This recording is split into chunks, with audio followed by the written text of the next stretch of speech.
Hello everyone. मैं अहमद अली। आज का टॉपिक है हेवी डिपॉजिट। हेवी डिपॉजिट वो होता है जैसे आप रेंट पे कोई प्रॉपर्टी लेते हो और जब भी आप रेंट पे प्रॉपर्टी लेते हो तो आप क्या करते हो, डिपॉजिट देते हो और हर मंथ आप रेंट भरते हो, राइट ना, और लाइट बिल भरते हो। ठीक है, ये होता है आपने रेंट पे प्रॉपर्टी लिया है उसका। हेवी डिपॉजिट में क्या होता है कि एक बड़ा अमाउंट होता है, वो बड़ा अमाउंट आपको ओनर को पे करना होता है, उसके एवज में आपको रेंट नहीं देना होता है। वो प्रॉपर्टी आपको 2 साल 3 साल यूज करने के लिए मिलती है।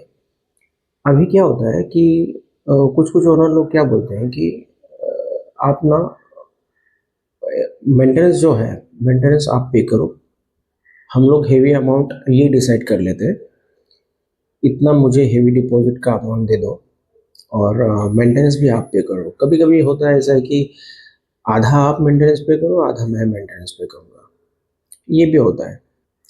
बेसिकली क्या होता है कि आपको प्रॉपर्टी ओनर को एक हेवी अमाउंट देना होता है, उसके एवज में आपको 2 साल 3 साल प्रॉपर्टी यूज करना होता है, दैट्स ऑल।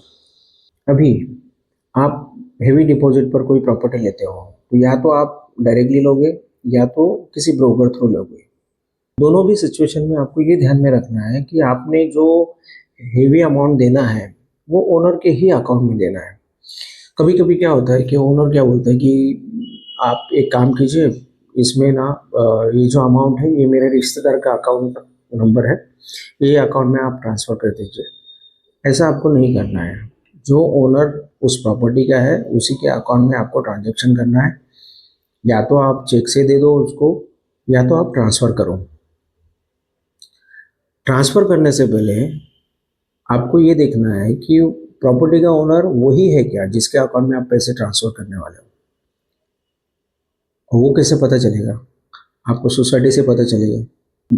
जिस वक्त आपको अमाउंट ट्रांसफ़र करना है, ओनर को एग्रीमेंट कॉपी लेके ही बुलाने का। कभी कभी क्या होता है कि उसमें 2 ओनर होते हैं, उसमें एक ओनर को पता ही नहीं रहता है कि दूसरे ओनर ने हेवी डिपॉजिट में प्रॉपर्टी दिया है। कल को उसका प्रॉब्लम आपको आ सकता है। तो इसीलिए जब आप कोई भी प्रॉपर्टी हेवी डिपॉजिट पे लेते हो तो आप एग्रीमेंट मंगवा लो। एग्रीमेंट में देखो 2 ओनर है क्या। अगर 2 ओनर है तो दोनों से भी बात कीजिए। अगर दूसरे से बात नहीं हो रही है तो कृपा करके आप उनसे एक एनओसी लीजिए कि एक ओनर के साथ में मैं अगर डील कर रहा हूँ तो दूसरे ओनर को कोई प्रॉब्लम नहीं है।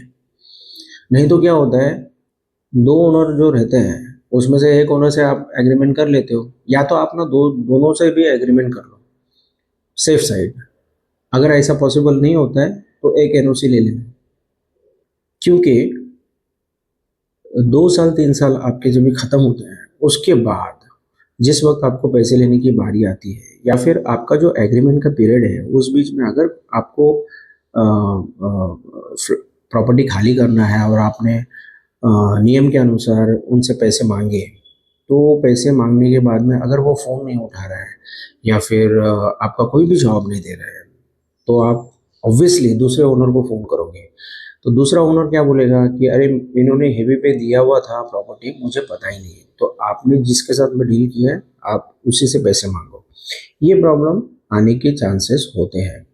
तो इसीलिए आपको दोनों भी ओनर के साथ में या तो एग्रीमेंट कर लो या तो दूसरे ओनर का आप एनओसी ले लो, बेस्ट एकदम।